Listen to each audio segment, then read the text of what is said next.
Brought to you by Vega, powered by Sensodyne and Vinyl. Grow ZFC. Associate sponsor UltraTech cement. Gir સોમનાથના વેરાવળમાં વરસાદી માહોલ છવાયો. કેટલાક વિસ્તારોમાં ધીમી ધારે તો ક્યાંક ઝરમર વરસાદી ઝાપટા પડ્યા. હળવા વરસાદની સાથોસાથ પવન ફૂંકાતા વાતાવરણમાં પ્રસરી ઠંડક. ગરમીમાંથી વેરાવળ પંથકના લોકોને મળી રાહત. સુરત બારડોલીના વાતાવરણમાં પલટો. ધીમી ધારે વરસાદ શરૂ થતાં વાતાવરણમાં પ્રસરી ઠંડક. શહેરીજનોએ વરસાદના આગમનથી હાશકારો અનુભવ્યો હતો. શહેરના સ્ટેશન રોડ, ગાંધી રોડ, બાબેન ગામ અને ધામરોડ વિસ્તારમાં વરસાદી ઝાપટા પડ્યા. સુરતના ઓલપાડ સહિતના ગામોમાં ધોધમાર વરસાદ. કીમ, કુડસદ, કઠોદરા આસપાસના ગામોમાં ભારે પવન સાથે ધોધમાર વરસ્યો વરસાદ.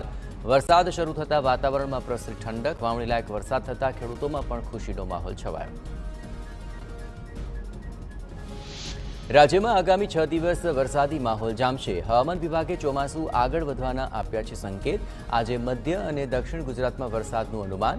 21 જૂને સૌરાષ્ટ્રમાં અને 22 જૂને ઉત્તર ગુજરાતના શહેરોમાં વરસી શકે છે વરસાદ. Brought to you by Vega, powered by Sensodyne and Vinyl. Grow ZFC. Associate sponsor UltraTech cement.